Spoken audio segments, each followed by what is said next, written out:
नमस्कार. I am doctor Gayatri Pandit. Welcome to my channel learning with Gayatri. आज आपण बघणार आहोत ध्वनिदर्शक शब्द. तुमच्या स्कॉलरशिपच्या परीक्षेमध्ये ध्वनिदर्शक शब्द ह्याचं एक वेगळं महत्त्व आहे.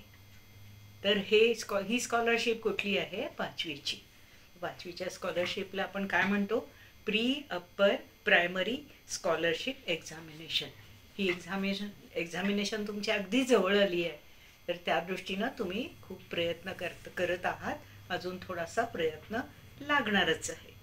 तर काय होतं, आपण जेव्हा अनेक गोष्टी ऐकतो तर त्या ऐकण्यामध्ये काय होतं, प्रत्येकाचा ऐकण्याचा जो शब्द असतो त्याच्यावरून त्याच्यासाठी एक स्पेसिफिक एक प्रत्यक्ष शब्द त्याच्यासाठी वेगळा आपण निवडतो. उदाहरणार्थ तुम्हाला सांगते, पक्ष्यांचा आवाज म्हणतो का आपण? पक्ष्यांची किलबिल म्हणतो. पण हा किलबिल हा शब्द केवळ पक्ष्यासाठी वापरतो. असे जे शब्द असतात ते त्या त्या आवाजासाठी विशेष करून वापरले जातात. त्या त्या आवाजाच्या अनुसरूनच वापरले जातात. आणि ते शब्द जेव्हा आपण वापरतो त्यावेळेला आपल्याला तो आवाज स्पेसिफिक व्यवस्थित लक्षात येतो. आपल्या मनामध्ये किलबिल म्हटलं की हा पक्ष्यांचाच आवाज आहे, हे आपलं गणित किंवा हे एकमेकाचे संदर्भ, एकमेकांचे संबंध तसे पक्के असतात. पक्ष्यांचंही किलबिल, किलबिल म्हटलं की पक्ष्यांची, पक्ष्यांचा आवाज म्हटलं की किलबिल, असाच शब्द आपण वापरतो. तर हे जे शब्द आहेत हे ध्वनिदर्शक शब्द आहेत. ध्वनीसाठी वेगळ्या वेगळ्या ठिकाणी वेगळे वेगळे शब्द वापरले जातात. आता बघा, मे मध्ये काय होतं? मे किंवा एप्रिलमध्ये कोकिळांचे आवाज आपल्याला सगळीकडून ऐकू येतात. आता कोकिळेच्या आवाजाला आपण स्पेसिफिक शब्द वापरतो, तो म्हणजे कोकिळेची कुहू कुहू. कोकिळेची कुहू कुहू. कुहू कुहू म्हटलं की कोकिळा हीच डोळ्यासमोर येणार आपल्याला. तर काय होतं, असे जे आवाज असतात तेव्हा ते त्या त्या ठिकाणी वापरावे लागतात, वापरले जातात. आणि त्यामुळं भाषेचं सौष्ठव अधिक वाढतं आणि भाषेची जी खुमारी असते किंवा भाषेचं एक विशेष वैशिष्ट्य जे असतं ते वैशिष्ट्य तिथं आपल्याला दिसून येतं. आता तुम्हाला अजूनही पुष्कळ गोष्टी तुम्हाला ह्या बाबतीत म्हणता येतील. कोंबडा. कोंबड्याचं काय असतं? कोंबड्याचा आवाज नसतो, किलबिल नसते, कुहू कुहू नसतं. तर कोंबड्यांचं काय असतं? आरवणे. कोंबडा सकाळी आरवतो. कोंबड्याचे आरवणे ऐकू आले. तर हा शब्द कुठे? कोंबड्यासाठीच वापरला जातो. आता जंगलात आपण फिरायला जातो, कित्येक वेळेला विशेष करून जंगल किंवा त्या बाबतीत आपण ती सवारी करतो. ट्रिपला गेलेल्या वेळेला जंगलाची सवारी एक असते, अनेक ठिकाणी असते. ज्या ठिकाणी जंगल आहे तिथं ही सवारी आपल्याला मिळते. तर तिथं समजा आपल्याला कोल्ह्याचा आवाज ऐकू आला तर आपण कोल्ह्याच्या आवाजाला काय म्हणू? कुहू कुहू म्हणू, आरवणं म्हणू, काय म्हणू? तर तिथं कोल्हे कुई, कोल्हे कुई असा शब्द वापरला जातो. कोल्हे कुई म्हटलं की कोल्ह्याचा आवाज, हे सरळच आलं. म्हणजे ते एकमेकांशी जोडले गेलेले आहेत, त्या एकमेकांशी जवळचा संबंध आहे, ते एकमेकांना पूरक आहेत. असे जे आवाज असतात ते त्या त्या ठिकाणीच वापरले जातात. देवळात जातो आपण. देवळात काय असतं? देवळात गेल्या गेल्या एक घंटा असते. तर त्या घंटा आपण वाजवतो, देवाला नमस्कार करतो. त्या घंटेच्या खाली 1 सेकंद, 2 सेकंद, 10 सेकंद उभे राहतो की तो घंटेचा नाद जो असतो तो आपल्या मनामध्ये राहावा. तर ह्याला काय होतं? याला काय आपण म्हणू? घंटेचा घणघणाट. घंटेचा घणघणाट. आता घणघणाट म्हटल्यानंतर कोल्हे कुई किंवा कोंबड्याचं आरवणं असलं काही तिथे येणारच नाही. घणघणाट म्हटलं की घंटेचा आवाज. घंटेचा आवाज कुठला? तर घणघणाट. आता नाणी असतात. जेव्हा आपण कॉइन्स देतो ना दुकानदाराला किंवा भाजी आणायला, दुकान कुठले असो, आपण कॉइन्स देतो. तर त्या कॉइन्सचा, त्या नाण्यांचा, नाणी म्हणतो आपण मराठीमध्ये कॉइन्सना, तर कॉइन्स ज्या असतात त्याचा जो आवाज असतो त्याचा छन छन म्हटलं जातं त्याला. नाण्यांचा आवाज कसा? छन छन.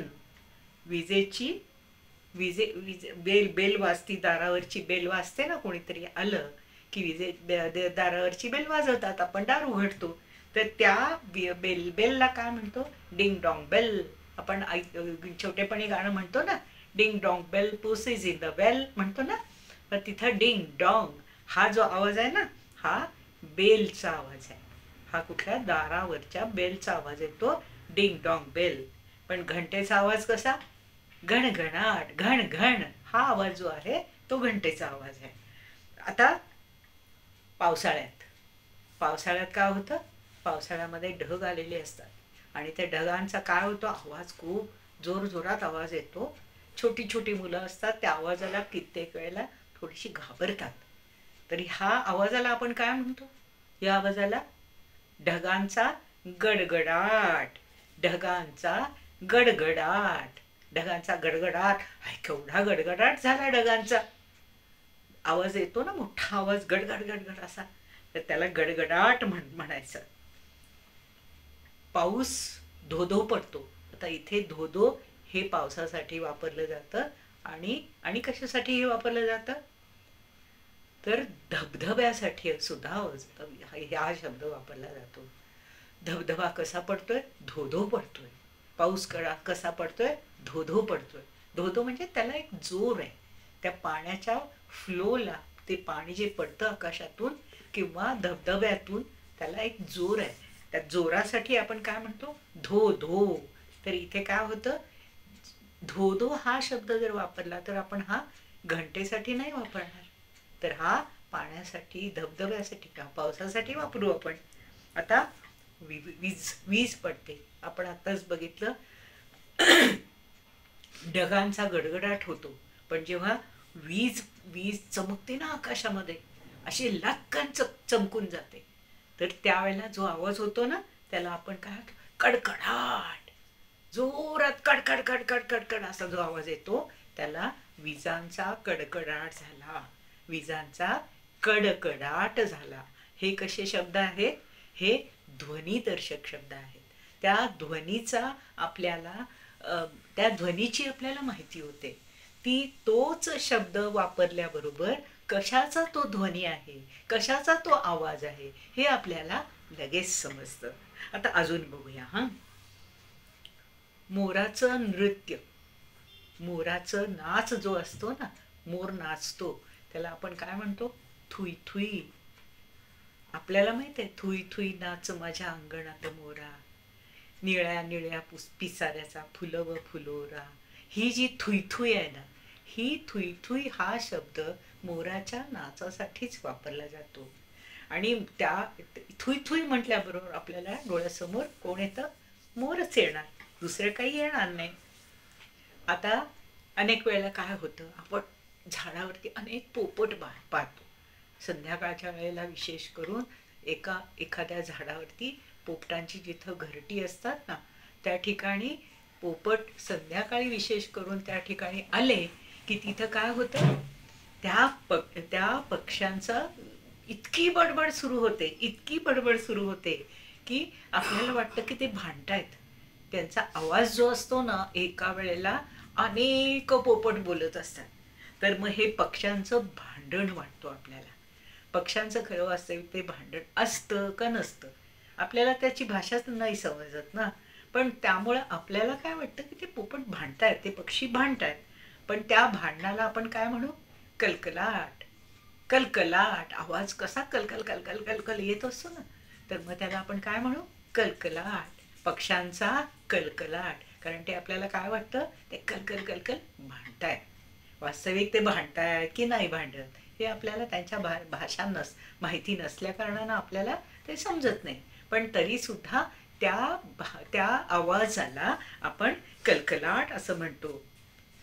आता सगळीकडेच आपण कबुतर बघतो, तर कबुतर असतात, खूप कबुतर असतात, आणि ते कसं गू गू असं आवाज करत असतात. मग त्या आवाजाला आपण काय म्हणू? त्या आवाजाला काय म्हणणार? थुई थुई म्हणणार, कलकलाट म्हणणार, का धो धो म्हणणार? असं नाही काही म्हणता येणार. कारण ते काय आहे, त्यांच्या आवाजाचं ते वैशिष्ट्य आहे की ते घुमणं, घू घू असं घुमतात ना. तर कसं म्हणतो आपण? कबुतरांचं घुमणं, घू घू, घुटर घू किंवा घुमणे, हे दोन शब्द कबुतरांच्या आवाजासाठी वापरलं जातं. अजूनही आपण बघूया. आपण एखादा सिरीज बघत असतो आणि त्याच्यामध्ये काय असतं, युद्ध असतं आणि त्या युद्धामध्ये तलवारी असतात अनेकांच्या हातामध्ये. आणि त्या तलवारी जेव्हा तिथे एकमेकांच्या अंगावरती ते चाल करून जातात, त्यावेळी त्या तलवारीचा काय आवाज येतो? ती तलवार असते मेटलची आणि त्या मेटल एकमेकावर असा आपटल्यानंतर काय होतं, त्याचा आवाज होतो. आणि त्या आवाजाला काय म्हणणार आपण? तलवारीचा खणखणाट. तलवारीचा काय असतो? खणखणाट. खण खण खण खण खण खण. प्रत्येकाच्या घावानुसार तिथे खणखण आवाज जो येतो असतो ना, त्याला खणखणाट असं शब्द आहे. तर खणखणाट असं जेव्हा आपण शब्द वापरतो, तो तलवारीचाच आहे, हे लक्षात येतं. आणि तलवारीचा आवाज कुठला असतो? तर खणखणाट. असाच आपल्या डोळ्यासमोर येतं, असाच आपल्याला शब्द सापडतो, असाच शब्द आपल्या लक्षात येतो. तर तसंच झरा वाहत येतो. आपण फिरायला गेलेलो असलो, ट्रिपला गेलेलो असतो, तर त्या ठिकाणी असा एखादा ओहोळ येतो किंवा एखादा झरा वाहत येत असतो. तर त्या झऱ्याच्या जे पाणी असतं, ते पाणी असं खूप खोल असतं असं नाही आणि खूप मोठं असतं असं नाही, पण तिथे काय असतं, असा थोडासा त्याचा प्रवाह येत असतो. तर या प्रवाहाला आपण काय म्हणू शकतो? झुळझुळ. झऱ्याचा आवाज झुळझुळ येतो. झुळझुळ असा शब्द झऱ्याच्या पाण्यासाठी आपण वापरला जातो. आणि हा झुळझुळ हा शब्द वापरला की आपल्याला झरा किंवा पाण्याचा ओहोळ हा लक्षात येतो. असे जे शब्द असतात, त्या शब्दावरून आपल्याला अनेक गोष्टी समजतात, त्याचा एक वैशिष्ट्य समजतं. आणि त्या ठिकाणी ते शब्द असे वापरले की त्या शब्दांना, त्या अक्षरांना, त्या भावनेला, त्या एक्सप्रेशनला अधिक छानपणा येतो, त्याला अधिक सौष्ठव येतं. त्यामुळे असे शब्द आपण त्या ठिकाणी वापरले. तर तुम्ही एखादा निबंध लिहित असाल, तर त्या निबंधामध्ये तुम्हाला नदी वाहत होती किंवा झरात वाहत होता, मागे पाणी होतं, असं लिहायचं झालं तर तुम्ही असं लिहू शकता की मागून एक झरा वाहत होता, ते पाण्याची झुळझुळ ऐकून आम्हाला खूप आनंद झाला. थंडगार पाणी होते, थंडगार पाणी, त्यामुळे आपल्याला आनंद खूप वाटला, असं तुम्ही त्या निबंधामध्ये लिहू शकता. किंवा तुम्हाला काही कविता लिहायची असेल किंवा असं काही लिहायचं असेल, तर असे शब्द तुम्ही लिहा की ज्यामुळं त्या ठिकाणी तुम्हाला ते एक्सप्रेशन अधिक चांगल्या प्रकारानं सांगता येतं. एक्सप्रेशन जेव्हा आपण खूप छान सांगतो ना, त्यावेळेला त्या भाषेमध्ये आपण जेव्हा बोलतो, त्यावेळेला आपल्यालाही तो आनंद होतो आणि समोरच्याला, ऐकणाऱ्याला सुद्धा त्याचं जे सौष्ठव असतं त्याचा आनंद अधिक मिळतो. आता तुम्ही बघा, मी एक तुम्हाला उदाहरण देते. किणकिण हा ध्वनिदर्शक शब्द कोणत्या शब्दाशी जोडला गेलेला आहे बघा बरं? किणकिण. आता किणकिण मी मगाशी हा शब्द वापरलेला नव्हता, त्यामुळे तुम्हाला किणकिण हा शब्द अजून एक मिळाला. तर कसं होतं, जेव्हा स्त्रिया बांगड्या भरतात ना, त्यावेळेला त्याचा असा आवाज येतो, किणकिण किणकिण. बघा बरं, बांगड्यांची किणकिण. मिळाला ना शब्द अजून एक? बघा बरं, मिळाला ना? तर हे असं जेव्हा असतं, त्या शब्दाशी, त्या आवाजाशी जेव्हा नातं जोडलं जातं, त्यावेळेला त्या भाषेमध्ये, त्या वाक्यामध्ये अधिक छानपणा येतो. आणि हे जेव्हा छान होतं, त्यावेळेला तुमचं जे लिखाण असतं त्याला वेगळा परिमाण मिळतं, वेगळी उंची मिळते वेगळी. त्यामुळं ती भाषा अधिक सुंदर होते. तर तुम्हाला हे माझं आजचं जे काय विवेचन आहे, जे काय मी तुम्हाला आता सांगितलं ते तुम्हाला कसं वाटलं हे मला जरूर सांगा. माझ्या चॅनलला सबस्क्राईब करा, लाईक करा आणि शेअर करा. धन्यवाद.